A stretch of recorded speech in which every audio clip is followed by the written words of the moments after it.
Hey pet parents, did you know that each year 8 million dogs and cats are diagnosed with cancer in the United States alone, but only 1 in 10 will see a veterinary oncologist for help? Of course, there are many reasons for this, finances and logistics probably being the two big ones, but I'm here to help break down some of those barriers. Hi, I'm Dr. Vanessa Rizzo. I'm originally from the East Coast, so I can only give it to you straight. Cancer sucks, but we at Hope Veterinary Oncology Services are on a mission to bring veterinary cancer care closer to home. We do this in a number of ways, including producing this channel to bring free information to any pet parent who needs it. So if you find this video helpful, please give us a like and subscribe. It really helps us to continue to provide free content for those in need. Okay, in this video, we're going to be talking about the number one question I get asked after a dog has been diagnosed with lymphoma. And that is, what should I be feeding Fluffy or Winston or Esmeralda? Now, I'm a firm believer in the power of nutrition. I love to read about nutrition. I love to talk about nutrition. For decades, countless studies have shown over and over and over again that a diet rich in whole fruits and vegetables reduces our human risk of certain diseases: heart disease, kidney disease, diabetes, and cancer. But what about dogs? I mean, they're supposed to eat meat, right? Well, sort of. They are omnivores. And when wild canines eat, well, herbivores, they also eat the stomach contents of those animals. So they are eating their veggies. And there are a few small studies in veterinary medicine that found that dogs that consumed vegetables 3 times a week had a lower risk of developing another type of cancer called transitional cell carcinoma. Although this is a different type of cancer, I believe the potential beneficial effects of vegetables make them a worthwhile addition to your dog's food. I think it's also important to recognize that we share the same environment with our companion animals. We're breathing the same air, drinking the same water, which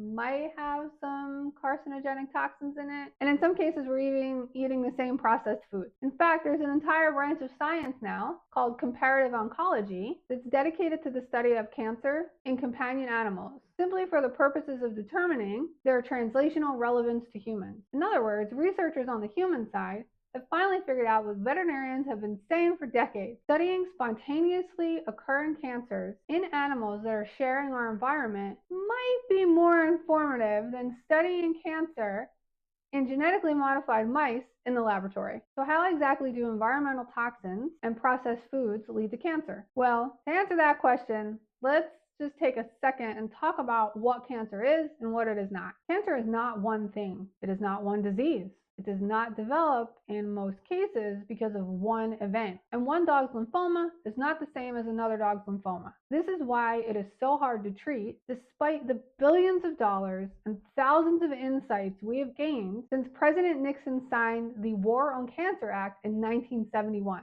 Okay, so that is what cancer is not. So what is it? In simple terms, it is the overgrowth of one cell or a group of cells. One cell or a group of cells kind of goes rogue and then starts growing and then dividing and dividing and dividing without any restrictions. Sometimes those cells will even break boundaries and spread to other locations where they're not supposed to be. Essentially, this cell or group of cells are no longer following the rules and regulations of the body. They are no longer law-abiding, tax-paying citizens. For the past few decades, this is how cancer has been viewed, essentially as a genetic disease or a disease brought on by genetic mutations. A dog could be born with these mutations, or she could develop them over time due to random bad luck, or those environmental factors I mentioned earlier. These are referred to as epigenetic events. Anything that can lead to a genetic mutation that then can lead to cancer is referred to as a carcinogen. One well-established carcinogen is chronic inflammation.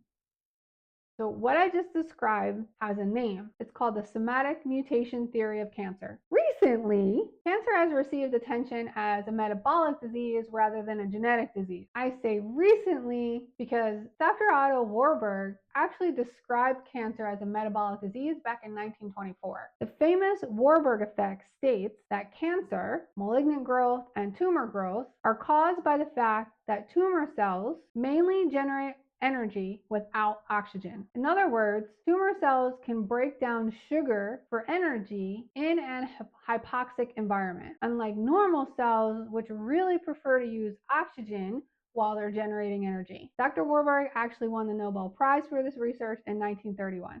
Still, other researchers view cancer as an immunological disease. This is because it's the immune system's job to recognize cancer cells and destroy them. But successful cancer cells have a variety of strategies that can evade the immune system's ability to see and destroy them. Now, it certainly can be argued that cancer is all three of these things, but what is hotly debated is what comes first. For example, did the cancer cells develop genetic mutations first that then cause them to change the way they process sugar and make energy? Or was the hypoxic environment present for years and that led to the genetic mutations that then led to cancer? I don't propose to know the answer to this question. They're just fascinating theories.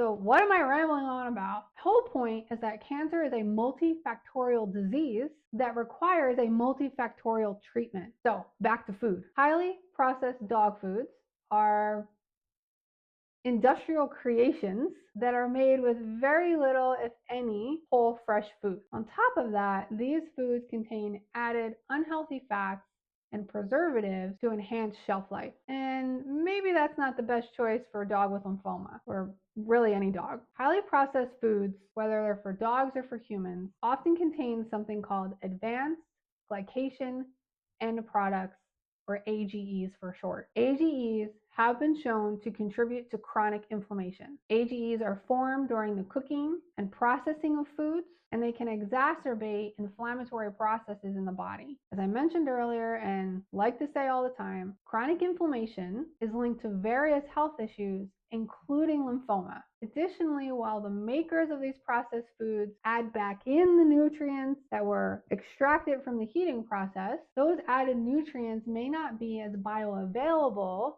to our bodies and to the dog's body as those found in fresher, less processed foods. A Japanese study published in 2021 looked at 51 dog foods and calculated that the daily intake of one type of AGE in dogs eating kibble is approximately 4 times higher than that of humans on a microgram per kilogram basis. And in a 2018 study out of the Netherlands, analyzed 67 kibble and canned pet foods. They found that the average daily intake of another type of AGE in dogs eating canned food was 169 times higher than what humans were exposed to. And in the dogs eating kibble, it was 122 times higher. So maybe those little brown balls are not the best option for dogs with cancer, but they sure are convenient, aren't they? Well, nowadays there are some fresh whole food options available for dogs that are much more convenient than you putting all those ingredients together and cooking a meal every night for your dog. Some examples are the Farmer's Dog, Fresh Pet, Ollie, Nom Nom, and A Pup Above. These are all companies that make fresh whole food diets for dogs. Now, they can kind of be on the expensive side. So an alternative to feeding one of those foods is feeding what you're already feeding, but take out about 10 to 20% of the kibble and replace that with lightly steamed vegetables. Things like broccoli, cauliflower, Brussels sprouts. Those are the best. And if possible, if your dog's not allergic to, or if your dog's not a vegetarian like my dogs, then the best main protein source might be fish.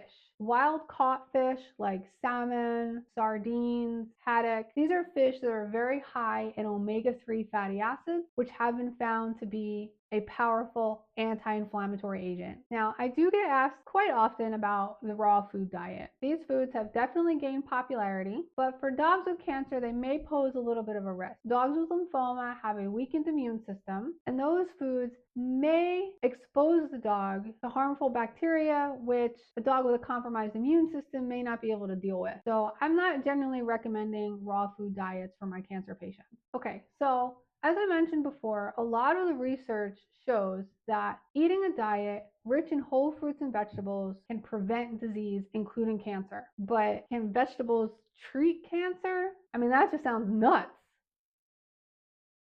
Well, there are quite a few studies out there that show maybe eating vegetables can help cancer patients. There was one study that looked at women who were diagnosed with non-Hodgkin's lymphoma who started to eat 3 extra servings of vegetables when they started their cancer treatment. Those women had a 42% improved survival rate compared to women with the same cancer undergoing the same treatment that weren't eating the vegetables. So while we can't make a direct correlation from that study to treating dogs with lymphoma, it is my personal opinion that there is nothing wrong with trying to improve the immune system's ability to fight cancer, deal with the chemotherapies that we're giving, and generally reduce inflammation as much as possible. So in short, like with any cancer and with any cancer treatment, there's no one size fits all solution. Opting for a diet rich in whole fruits and vegetables, especially those with very beneficial nutrients, might help support your dog's battle with lymphoma. Remember, if you're going to change your dog's diet, you really should consult with your veterinarian before doing so. Thanks everyone for listening. Like I said in the beginning, there's no sugarcoating this. Cancer sucks, but it is possible for dogs with lymphoma to have a good quality of life during and after treatment. If you found this video useful, please give us a like and subscribe, and leave any questions in the comment section below. Again, I'm Dr. Vanessa Rizzo. I'm with Hope Veterinary Oncology Services, and we bring veterinary cancer care closer to home.